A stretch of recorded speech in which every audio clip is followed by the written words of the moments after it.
आज हम आपको भगवान शंकर की बड़ी ही अद्भुत कहानी सुनाने जा रहे हैं। एक बार भगवान भोलेनाथ पृथ्वी भ्रमण के लिए गए तो उन्होंने एक युवक को देखा। वह ईश्वर को दोष देता जा रहा था। वह अपने जीवन से निराश था, दुखी था। तब भगवान शंकर बौद्ध भिक्षु का रूप धारण करके उस युवा को असली दुख के बारे में ज्ञान देते हैं। तो चलिए इस कहानी के माध्यम से समझते हैं कि असली दुख क्या होता है। अगर आप यह कहानी सुन रहे हैं तो पूरा सुनिए। इस कथा को आधा अधूरा छोड़कर जाने की गलती मत करिएगा, क्योंकि इस पवित्र कथा को पूरा सुनने से मनचाहा फल की प्राप्ति होगी। इसलिए इस कथा को पूरा सुने। आप शिव भक्त हैं तो भोलेनाथ का अनादर न करें। सुख और दुख एक ही सिक्के के दो पहलू होते हैं। यह बात तो आपने सुनी ही होगी। सुख और दुख हमारे जीवन में लगातार आते ही रहते हैं और हमें लगता है कि हमारे जीवन में हजारों दुख हैं, हजारों समस्याएं हैं। लेकिन अगर आप वास्तविक तौर पर देखें, अगर आप इस बात को अच्छी तरह से समझें, तो आप यह समझ पाएंगे कि हमारे जीवन में केवल एक ही दुख होता है। और दुख क्या है वह हम इस कहानी के माध्यम से जानेंगे, और उसे दूर करने का समाधान क्या है वह भी हम इस कहानी में ही जानेंगे। तो इस कहानी के अंत तक जरूर बने रहें। एक समय की बात है, एक गांव में एक व्यक्ति रहता था। उसका नाम सोनू था। वो बड़ा आलसी था और अपने जीवन से बहुत निराश था। और उसका कारण यह था कि उसने अब तक अपने जीवन में कुछ भी हासिल नहीं किया था। वह कुछ भी नहीं करता था। उसके घर वाले भी इस बात से बहुत परेशान रहते थे कि वो बाहर जाकर कुछ अच्छा काम करे, कोई अच्छी नौकरी कर ले, लेकिन वो उनकी एक नहीं सुनता था। उसके घर वाले दूसरों का उदाहरण देकर उसे ताने मारते थे, उसे तरह तरह की बातें कहते थे, लेकिन उसे कोई फर्क नहीं पड़ता था। जबकि उसके सारे मित्र कामयाब हो चुके थे। कोई अच्छा व्यापार कर रहा था तो कोई अच्छी नौकरी कर रहा था, जिस कारण जब भी वो लोग मिलते तो वे लोग अपनी बढ़ चढ़कर बड़ाई किया करते। लेकिन सोनू कुछ नहीं करता था, जिस कारण जब भी कोई उससे पूछता कि तुम क्या कर रहे हो, तो उससे यह कहने में बहुत शर्म महसूस होती थी कि वो कुछ नहीं करता। वो हमेशा सबसे केवल एक ही बात कहता था कि मैं कोशिश कर रहा हूँ, लेकिन उसकी कोशिश का कोई भी फल किसी को नज़र नहीं आ रहा था। देखते ही देखते अब ऐसा समय आ चुका था कि सोनू सभी से मुंह छुपाता फिरता, ताकि कोई उसे यह न पूछ ले कि तुम क्या करते हो, जिस कारण वो कभी किसी के सामने भी नहीं आता था। धीरे धीरे उसका मन दुखी होने लगा था। उसे लगता मानो वो धरती पर बोझ, जिस कारण वो अपने आप को बहुत अकेला महसूस करता था, बहुत तन्हा महसूस करता था। एक दिन तो उसके मन में यह भी विचार उत्पन्न होने लगे कि मेरे हाथों में कुछ नहीं है, मैं क्या कर सकता हूँ। अकेले बैठकर वह रोता रहा और भगवान को दोष देता रहा। एक दिन छिपता छुपाता हुआ घर से निकलकर कहीं जा रहा था। तभी उसने रास्ते में देखा कि एक बौद्ध भिक्षु लोगों को प्रवचन दे रहे हैं और प्रवचन में वह दुख की बातें कर रहे हैं। सोनू कुछ देर के लिए अपना मुंह छुपाकर वहीं पर खड़ा हो गया, ताकि उसे कोई देख ना ले, और चुपचाप वह भिक्षु की बातें सुन रहा था। बौद्ध भिक्षु सभी को प्रवचन में कह रहे थे कि दुख हमारा सबसे बड़ा साथी है। हमें दुख अपने जीवन के बारे में समझाता है और हमें सही जीने का तरीका बताता है। यह हमारे गुरु की तरह है, जिससे हमें सीखना चाहिए। आप चाहें तो अपने जीवन में अपने दुखों को अपना गुरु बना सकते हैं और उससे सीख सकते हैं, या फिर आप चाहें तो अपने दुखों पर बैठकर रो सकते हैं, लेकिन इससे आपको कोई लाभ नहीं मिलेगा, बल्कि आप दिन दिन और कमज़ोर होते जाएंगे, निराश होते जाएंगे। सोनू छुप छुप कर उन बौद्ध भिक्षु की ये सारी बातें सुन रहा था। जैसे ही उपदेश खत्म हुआ, वह उन बौद्ध भिक्षु के पास पहुंचा। उन्हें प्रणाम करके वह कहता है, हे महात्मा, अभी आप कुछ देर पहले दुख को गुरु बता रहे थे। आप कह रहे थे कि दुखों से हमें सीखना चाहिए। हमें उन्हें अपना गुरु बनाना चाहिए। लेकिन मैं भी तो अपने दुखों से परेशान हूँ, अपने जीवन से परेशान हूँ। मैंने अब तक जो दुख झेला है, मुझे तो कभी ऐसा प्रतीत नहीं हुआ कि मेरे दुख मुझे कुछ सीख दे रहे हैं, बल्कि मुझे तो हमेशा यही लगता है कि वो मुझे पीड़ा दे रहे हैं, तकलीफ दे रहे हैं। पर दुख की पीड़ा बहुत भयंकर होती है। ऐसा लगता है अब इसके बाद हमारा जीवन समाप्त हो जाएगा, इसके बाद हमें कुछ नहीं मिलने वाला, और यहाँ तक कि हमें मृत्यु भी उनके सामने कम लगने लगती है। जब लोग ताने मारते हैं, जब लोग यह कहते हैं कि तुम क्या कर रहे हो, तब मन को बहुत ठेस पहुँचती है और मैं उनसे कुछ नहीं कह पाता। सोनू की यह सारी बातें सुनकर वो बौद्ध भिक्षु सोनू से कहते हैं, बेटा तुम्हें क्या दुख है और तुम दुख के बारे में ऐसी बातें क्यों कर रहे हो। सोनू ने अपने ऊपर बीती सारी बातें बताई और कहने लगा, हे महात्मा, आपके पास मेरे दुख का कोई समाधान है। सोनू की यह बात सुनकर वह बौद्ध भिक्षु मुस्कुराने लगे और सोनू से कहते हैं, बेटा जब तुम्हारे जीवन में कोई असली दुख आए तब तुम मेरे पास आना, मैं इसका समाधान तुम्हें अवश्य बताऊंगा। उन बौद्ध भिक्षुओं की यह बात सुनकर सोनू थोड़ा सा अचरज में पड़ गया। उसे समझ में नहीं आ रहा था कि क्या उसने अब तक जो दुख झेला है वो असली दुख नहीं है। उसने जो पीड़ा सही है, जो ताने सहे हैं, जो तकलीफ़ें उठाई है, क्या वो असली दुख नहीं है।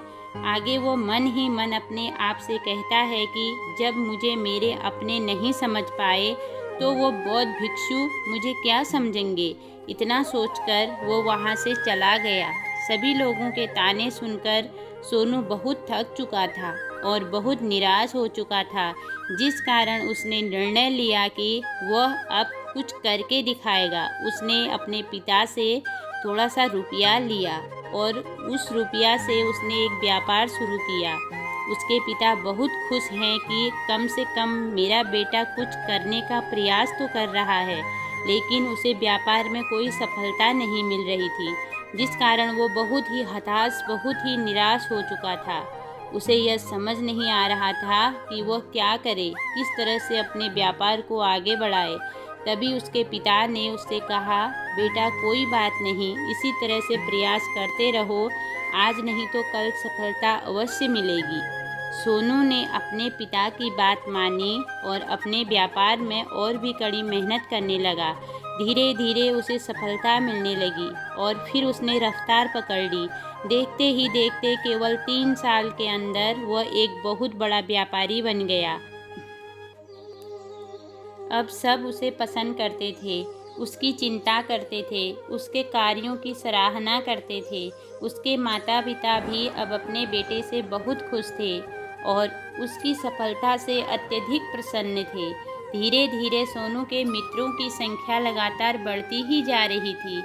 सोनू के कुछ मित्रों ने उसे यह भी सलाह दी कि उसे अपना व्यापार और तेज़ी से बढ़ाना चाहिए, उसे और फैलाना चाहिए। जब तुम आज केवल इस नगर के सबसे बड़े व्यापारी हो, तब तुम इतना खुश हो, तुम्हारे साथ यह सारे लोग तुम्हारे साथ हैं। वहीं पर तुम सोचो कि जब तुम इस राज्य के सबसे बड़े व्यापारी बन जाओगे, तब तुम्हारे यहाँ पर लोगों की भीड़ लग जाएगी।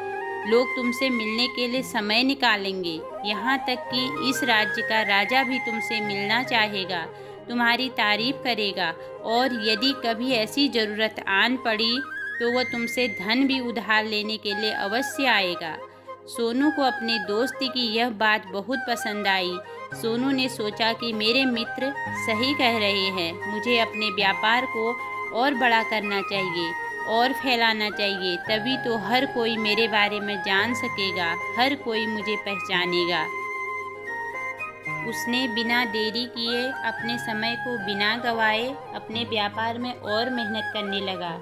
लेकिन अब की बार उसके मन में धैर्य नहीं था, जिस कारण उसने कुछ अनुचित कदम उठाए ताकि उसका व्यापार जल्दी से जल्दी और बड़ा हो जाए। उसने कई लोगों से अधिक मात्रा में धन उधार ले लिया, जिससे उसके ऊपर अब काफ़ी ऋण हो चुका था। और इतना ही नहीं, वो यहाँ पर नहीं रुका, उसने अधिक से अधिक मुनाफा कमाने के चक्कर में अपने माल की गुणवत्ता को भी खराब कर दिया। अब उसके माल में वो बात नहीं रह गई थी जो पहले हुआ करती थी, लेकिन वो अपने मित्रों की बात सुनता रहा। जैसा उसके मित्र कहते थे वो वैसा ही करता जा रहा था।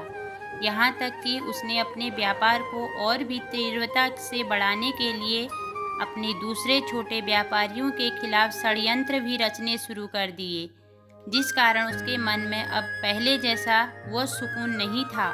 उसे अब रातों को नींद नहीं आती थी। वह एक ही विचार में लगा रहता था कि किस तरह से उसका व्यापार पूरे राज्य में फैल जाएगा और वह इस राज्य का सबसे बड़ा व्यापारी बन जाएगा, जिस कारण वह दिन रात केवल इसी मेहनत में लगा रहता वह किसका व्यापार जल्दी से जल्दी और बड़ा हो जाए। हालांकि उसके पास अब सब कुछ था। एक दिन सोनू अपने रथ पर बैठकर एक मार्ग से होकर गुजर रहा था। तभी रास्ते में उसे गुरुवर का आश्रम पड़ा।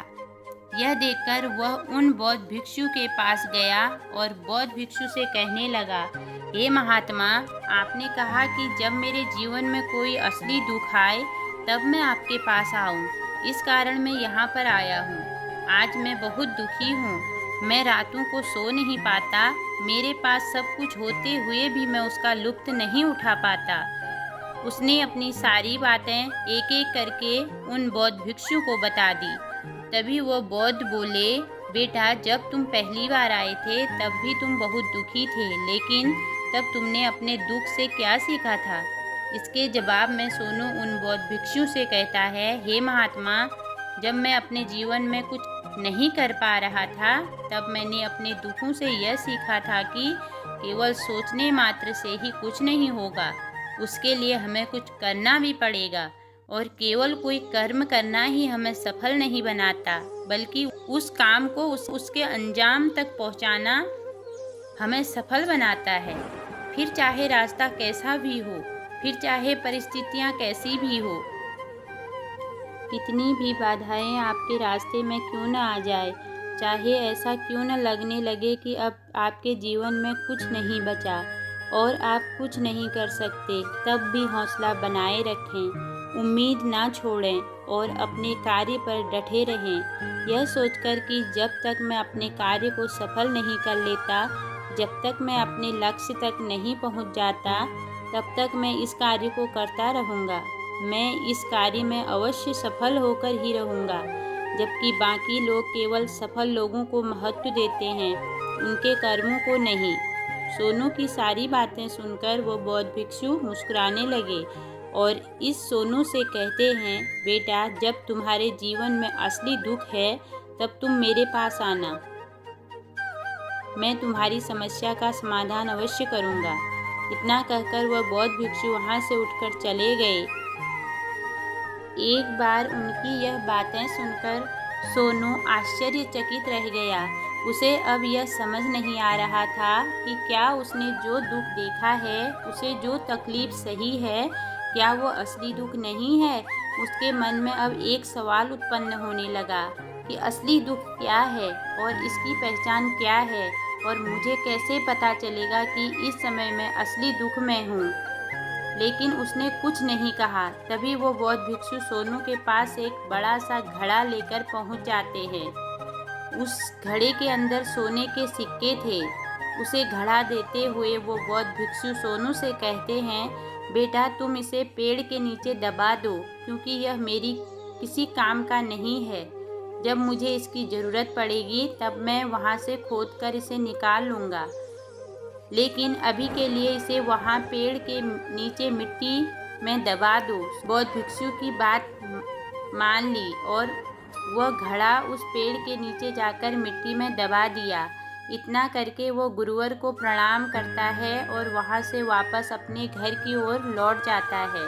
समय के साथ साथ सोनू व्यापार में और भी ज़्यादा उन्नति कर चुका था, लेकिन माल की गुणवत्ता अच्छी न होने के कारण अब उसके व्यापार में घाटा होने लगा और धीरे धीरे ऐसा समय आया कि उसका व्यापार पूरी तरह से चौपट हो गया। अब उसके पास कुछ नहीं बचा था, लेकिन वह तो यह सोचकर निश्चित था कि उसने जो कुछ कर्जे लिए हैं वह कर्जे अपने मित्रों से लिए हैं, जिस कारण वह उन्हें लौटाने में थोड़ी देर अवश्य कर सकता है। लेकिन वह तो यह सोच रहा था कि उसके मित्र उसके बुरे समय में उसका साथ देंगे, लेकिन सबसे पहले उसके मित्र ही उसे अपना कर्जा वापस लौटाने की मांग करने लगे। तब सोनू को एहसास हुआ कि कोई भी अपना नहीं है। उसने अपने मित्रों से कर्जे को लौटाने के लिए मोहलत मांगी, लेकिन सोनू के किसी भी मित्र ने उसे कर्ज लौटाने के लिए मोहलत नहीं दी, बल्कि वे लोग उसे जान से मारने की धमकी देने लगे। अपने मित्रों के मुंह से यह सब सुनकर सोनू बहुत ही आश्चर्यचकित रह गया। वह जो कुछ सोच रहा था सब कुछ उल्टा पड़ गया। जिस व्यापार के चलते उसके इतने मित्र बने थे, इतने शुभचिंतक बने थे, वह सब उसे दूर जाने लग रहे थे। हर कोई उससे पीछा छुड़ाना चाहता था, कोई भी उसका साथ नहीं देना चाहता था। धीरे धीरे उसकी सारी संपत्ति नीलाम हो गई। अब उसके पास कुछ नहीं बचा था। वह सड़क पर आ चुका था। उसने हार मानकर अपने माता पिता से कहा, पिताजी मेरी मदद कीजिए, मेरे ऊपर बहुत ऋण है, मुझे उसे लौटाना है, कृपा करके मुझे थोड़ा सा धन दे दीजिए। इस पर सोनू के पिता ने सोनू से कहा, बेटा मेरे पास तो ले देकर यही छोटा सा घर है, अगर यह अभी मैं तुम्हें दे दूं तो तुम्हारी माँ और मैं कहाँ रहेंगे? हमें भी दर दर की ठोकरें खानी पड़ेंगी, हमें भी सड़कों पर भीख मांगनी पड़ेंगी। ले देकर अब हमारे पास केवल यही संपत्ति बची है, इसलिए मैं तुमसे क्षमा मांगता हूँ। अपने माता पिता के मुख से यह सुनकर सोनू चुपचाप वहाँ से चला गया और मन ही मन वह सोच रहा था कि अब मेरे पास कुछ नहीं बचा, जो था वो तो सब लुट गया, बर्बाद हो गया। अब मैं जी कर क्या करूँगा? अब मेरे पास केवल एक ही रास्ता है जिससे मैं अपने कर्जदारों से अपना पीछा छुड़ा सकता हूँ। यह सोचता हुआ पहाड़ी पर चढ़ता ही जा रहा था। तभी उसे याद आया कि उन बौद्ध भिक्षु ने कहा था कि जब तुम्हें असली दुख आए तभी तुम मेरे पास आना, मैं तुम्हारी समस्या का समाधान अवश्य करूँगा। यह सोचकर सोनू के मन में एक बार फिर उम्मीद की लहर जाग उठी। वह दौड़ता हुआ उन बौद्ध भिक्षु के पास पहुंचा और सोनू ने उन्हें प्रणाम करके अपने ऊपर बीती हुई हर एक बात उन्हें बता दी और कहने लगा, हे महात्मा, आपने कहा था कि जब मेरे ऊपर असली दुख आएगा तब आप उसका समाधान अवश्य करेंगे। इस बात को सुनकर भिक्षु मुस्कुराने लगे और कहते हैं, बेटा जब तुम्हारे जीवन में असली दुख आएगा तब तुम मेरे पास आना, मैं उसका समाधान अवश्य करूँगा। सब्र का बांध टूट गया और सोनू ने उन बौद्ध भिक्षु से कहा, क्या होता है असली दुख? क्या आज तक मैंने जो दुख सहे हैं, जो भी तकलीफ सही है, यह दुख नहीं है? क्या इसे दुख नहीं कहते? तभी वो बौद्ध भिक्षु सोनू से कहते हैं, बेटा पहले तो मुझे यह बताओ कि तुमने अपने दुख से क्या सीखा है? इसका जवाब देते हुए सोनू उन बौद्ध भिक्षु से कहता है, अभी तक मैं तो यही देखा है कि जो लोग तुम्हारी तरक्की में तुम्हारा पीछा करते हैं, तुम्हारे साथ देते हैं, वह लोग तुम्हें अवश्य धोखा देंगे, क्योंकि ऐसे लोग बुरे समय पर तुम्हारा साथ नहीं देने वाले, बल्कि तुम्हारा फायदा उठाने का ही प्रयास करेंगे। इसलिए ऐसे लोगों पर भरोसा ना करें, बल्कि जो लोग तुम्हारी असफलता के समय, तुम्हारे बुरे वक्त पर तुम्हारे साथ खड़े हैं, वही तुम्हारा असली मित्र है और वही तुम्हारे साथ रहते हैं। और ऐसे लोग तुम्हें बहुत कम मिलते हैं, और जिन्हें भी ऐसे लोग मिलते हैं उन्हें हमेशा उनकी कद्र करनी चाहिए। आगे सोनू उन बौद्ध भिक्षु से कहता है कि जब तुम कोई कार्य कर रहे हो तो उसे पूरी ईमानदारी से करो, धैर्य रखो और अपने लक्ष्य तक पहुंचाने के लिए षड्यंत्र मत रचो। किसी के लिए ऐसा करने से तुम्हारे साथ ही बुरा होगा और तुम्हें हमेशा नुकसान में रहोगे। सोनू की यह सारी बातें सुनकर बौद्ध भिक्षु उसे पेड़ के पास पहुँचे। उन्होंने गड्ढा खोदा और वह घड़ा निकालकर सोनू के हाथ में थमा दिया। उसमें सोने के सिक्के भरे हुए थे। वह घड़ा सोनू के हाथ में थमाते हुए उन बौद्ध भिक्षुओं ने कहा कि जब तुम्हारे जीवन में असली दुख आए तब तुम मेरे पास आना, मैं इसका समाधान अवश्य करूँगा। सोनू को कुछ समझ नहीं आया, लेकिन उसने अपने हाथों में पड़े हुए उस घड़े के अंदर देखा, सोने के सिक्के थे। यह देखकर उसे मन ही मन यह लगा कि चलो अब तो थोड़ी सी राहत अवश्य मिल ही जाएगी, मैं अपने मित्र का वो कर्ज लौटा सकूंगा और एक नया व्यापार फिर से आरंभ कर सकूंगा। जिस कारण उसने बौद्ध भिक्षुओं को प्रणाम किया और उनका धन्यवाद किया और उस धन से सभी का कर्ज लौटा दिया और अपने लिए एक बार फिर से नया व्यापार शुरू कर दिया। व्यापार छोटा था, लेकिन अब की बार सोनू बहुत खुश था। उसने पूरी ईमानदारी, मेहनत, लगन के साथ अपने व्यापार पर काम किया और देखते ही देखते एक बार फिर से वह एक बड़ा व्यापारी बन गया। लेकिन अब की बार वह बहुत खुश था, क्योंकि इस बार उसने कोई लालच नहीं की, नहीं किसी के लिए षड्यंत्र रचा, बल्कि उसने पूरी ईमानदारी और मेहनत के साथ अपने व्यापार पर काम किया। लेकिन जैसे जैसे आप धनी होते जाते हैं, आपके मन में एक डर और उत्पन्न होने लगता है, और वह अपनी दौलत ना खोने देने का, जिस कारण आप लोग दान करना शुरू कर देते हैं, पुण्य करना शुरू कर देते हैं, लोगों की मदद करते हैं, ताकि आपके जीवन में कभी कोई दुख ना हो। लेकिन यह जीवन सुख और दुख का संगम है, जिस कारण हर किसी को सुख और दुख से होकर गुजरना ही पड़ता है। इसी वजह से एक बार फिर से सोनू के जीवन में एक और दुख उत्पन्न हुआ। अब की बार उसके माता पिता दोनों की मृत्यु हो गई। सोनू अपने माता पिता से बहुत प्रेम करता था, जिस कारण उसके मन को बहुत गहरा आघात पहुंचा। आखिरी बार वह उन्हें देख रहा था तो उसके मन में हजारों सवाल उत्पन्न होने लगे। वह अपने घर लौटकर उसने देखा कि जिस संपत्ति के लिए वो हमेशा लड़ते झगड़ते रहते थे, आज उसकी देखभाल के लिए कोई नहीं था। उसके माता पिता ने जो भी मेहनत की, जो भी अपने जीवन में इकट्ठा किया, सब यहीं रह गया। लेकिन अब सब कुछ खत्म हो चुका था और सोनू का मन अब बहुत बेचैन हो रहा था। उसके मन में हजारों सवाल उत्पन्न हो रहे थे और वो अपने आप को बहुत अकेला महसूस कर रहा था। उसे बहुत खाली समय महसूस हो रहा था। उसने इधर उधर देखा, लेकिन उससे कुछ समझ नहीं आया।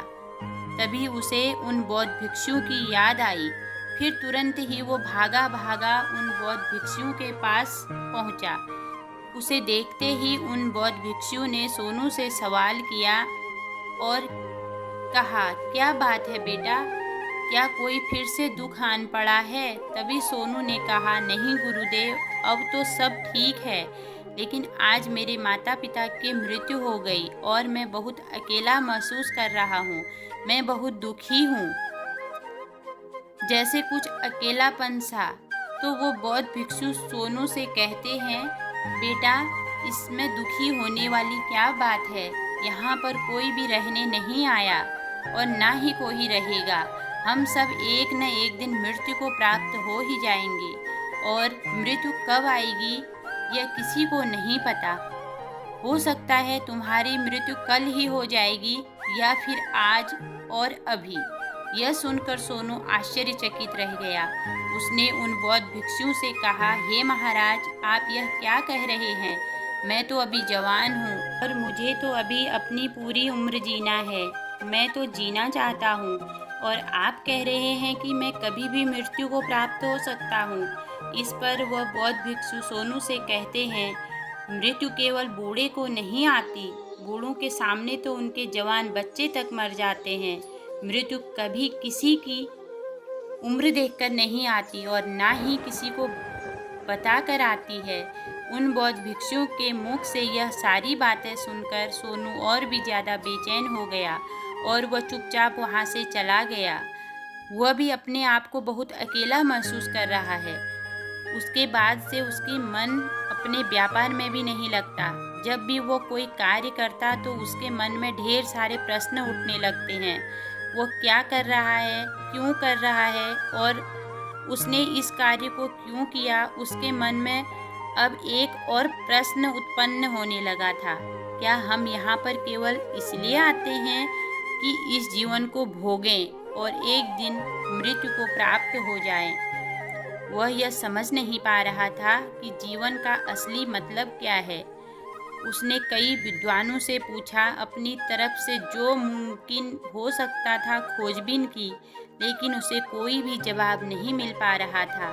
और जब उसे कोई जवाब नहीं मिला तो उसका दुख और भी बढ़ गया, जिस कारण उसके मन की बेचैनी और भी बढ़ चुकी थी और उसे यह समझ नहीं आ रहा था कि वह क्या करे, कहाँ जाए, किससे पूछे।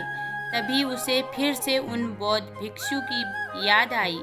वह तुरंत उन बौद्ध भिक्षु के पास पहुंचा और उन्हें अपने मन की सारी बातें बताई। तभी वो बौद्ध भिक्षु मुस्कुराने लगे और सोनू से कहते हैं, बेटा, आज पहली बार तुम्हारे जीवन में असली दुख उत्पन्न हुआ है। वास्तव में तो यही है जिसे हम दुख कह सकते हैं, जो दुख कहने के लायक है कि हमें पता ही नहीं कि हम क्या कर रहे हैं, कहाँ जा रहे हैं, क्यों जा रहे हैं, वह कौन है, क्या है, क्यों है, हम क्या करना चाहते हैं।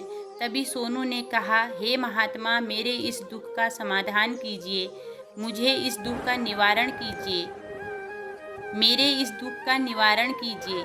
तभी वो बौद्ध भिक्षु सोनू से कहते हैं, हम सबके अंदर क्रोध, लालच, मोह जैसी कई वासनाएं हमारे अंदर घर करके बैठ जाती है, जिस कारण हम अपने जीवन को टुकड़ों में जीते हैं और हमारी चेतना कभी एक नहीं हो पाती। हम कभी एक जगह सोच नहीं पाते, समझ नहीं पाते और हमारी ऊर्जा शक्ति भी पूरी तरह से छिन्न भिन्न हो जाती है। आजकल के दौरान हमारे पास तो इतना भी समय नहीं कि हम एक पल निकाल करके एक पल के लिए अपने आप को देख सकें, अपने आप को समझ सकें। वास्तविकता में हर कोई यहाँ पर अपने जीवन भर केवल दुख दुख कर चिल्लाता रहता है, उसका समाधान निकालने का हर मुमकिन प्रयास करता है, लेकिन जैसे हम दुख समझते हैं वह तो दुख है ही नहीं, लेकिन जिसे हम दुख समझते हैं वह दुख तो है ही नहीं, तो इसका समाधान आपको कहाँ से मिलेगा।